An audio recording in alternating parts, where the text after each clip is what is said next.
তোমার বাবার খুনির মেয়ে? কে তোমার বাবা? বৈদ্যনাথ মুখোপাধ্যায়, প্রজ্বলা দত্তের বিজনেস পার্টনার। আমি স্কাউন্ডেলটার সব কথা শুনেছি। এত সহজে ও হয়তো অনুকে ছেড়ে দেবে না। আমিও কিছুতেই আমার প্ল্যান ভেস্তে যেতে দেব না। আইন আমি নিজের হাতে তুলে নেব মিস্টার দত্ত। ফাঁসির দড়ি গলায় উঠলে ভাববো আমি আমার পিতৃঋণ শোধ করছি।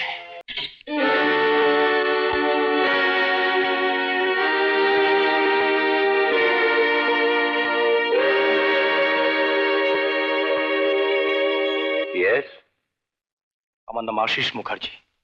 সে কে? বৈদ্যনাথ মুখার্জির ছেলে আমি। কোন বদ্রীনাথ মুখার্জি? আমি আপনার বিজনেস পার্টনার বৈদ্যনাথ মুখার্জির কথা বলছি। ও, গ্রেট সোল। বাচ্চা ছেলেটাকে নিয়ে বেড়াতে গিয়েছিল, কার অ্যাক্সিডেন্টে মারা গেল। অ্যাক্সিডেন্ট নয়, খুন। It's a murder. আর সে খুন করেছিলেন আপনি।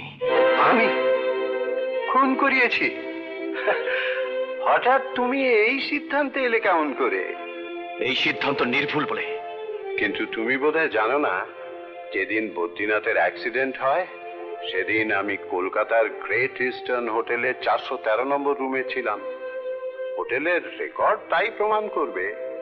বেশ আটঘাট বেঁধে কাজে নেমেছিলেন দেখছি। মানে? আপনাকে দেখে কেউ ভাবতেও পারবে না যে এই সাধু চেহারাটার পেছনে লুকিয়ে রয়েছে কসাই প্রজ্বলাল দত্ত, খুনি Prajwalal Dutta. You shut up! আমার বিরুদ্ধে যদি তোমার কোনো প্রমাণ থেকে থাকে তা নিয়ে তুমি কোর্টে যেতে পারো।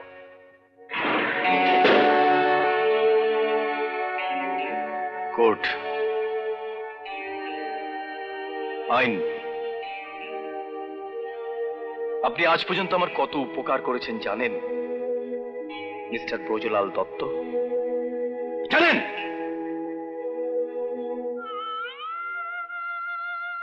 আপনি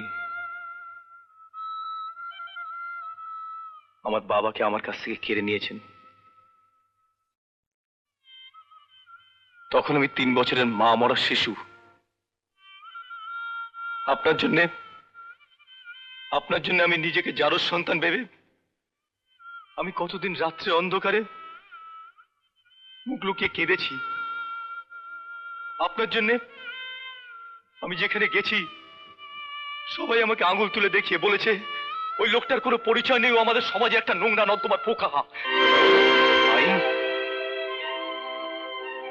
আইন আমি নিজের হাতে তুলে নেব মিস্টার দত্ত। ফাঁসির দড়ি গলায় উঠলে ভাববো আমি আমার পিতৃঋণ শোধ করছি। বাপি তোমার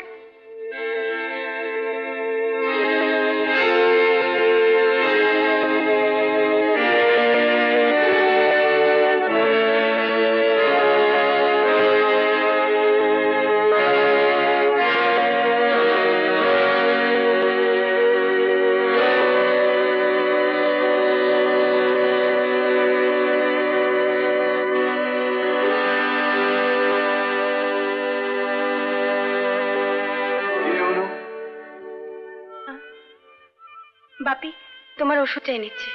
দে, রাখ ওখানে। আরে ছোঁড়া এসে বলে কিনা ও তোর সেই বদ্রীনাথ জেঠুর ছেলে।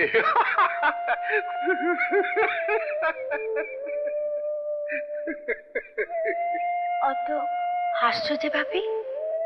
আরে হাসবো না? বদ্রীনাথ আর তার ছেলেকে গাড়ি অ্যাক্সিডেন্টে যে নিজের চোখে পুড়ে মরতে দেখেছিল সে আর কেউ নয়, এই ব্রজলাল দত্ত। হ্যাঁ, ব্রজলাল দত্ত আমার স্বামী। তুমি? আপনার মেয়ে আমাকে চেনে। আমার নাম আশিস। ও, ও তো এ ঘরে নেই, ওর বাবার ঘরে, এই পাশেই। জানি, আমি আপনার কাছে এসেছি। তাই বুঝি? বলো।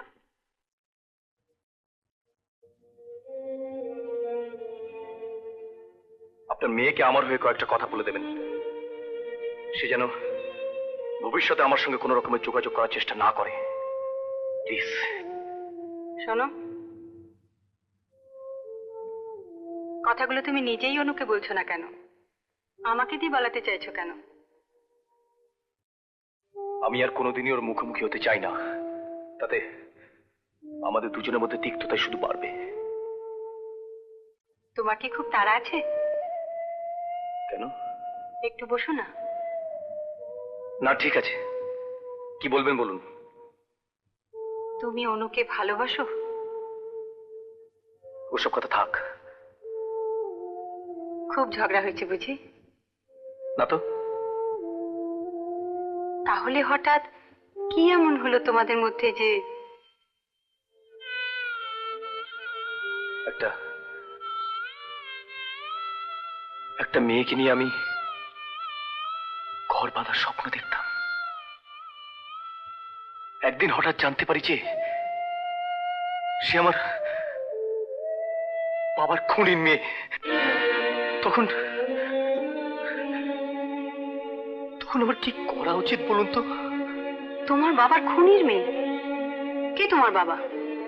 বৈদ্যনাথ মুখোপাধ্যায়, প্রজ্বলা দত্তের বিজনেস পার্টনার।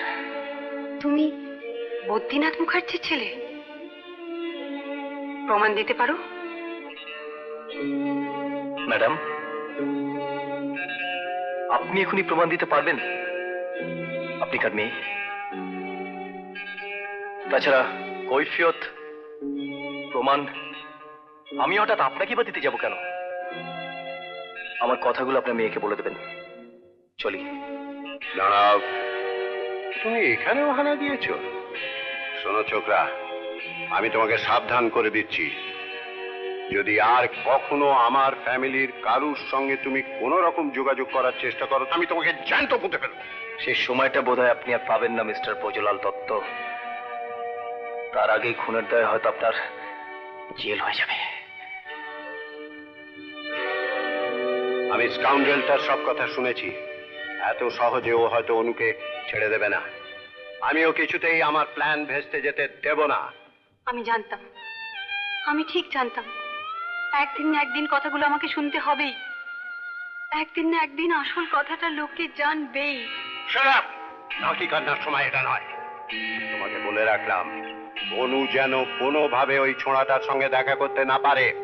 অনু এখন বড় হয়েছে, এখন এসে এসব কথা শুনেও যদি বলে আমি চললাম, আশিসের সঙ্গে যেমন করে পারি দেখা করবই, আমি তাকে জোর করে আটকে রাখতে পারবো?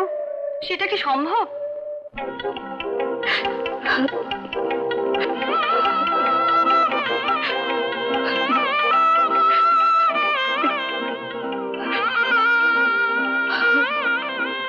মিস্টার মুখার্জি তো বেরিয়ে গেছেন। বেরিয়ে গেছেন? হ্যাঁ, ফিরতে বোধহয় রাত হবে। তোমার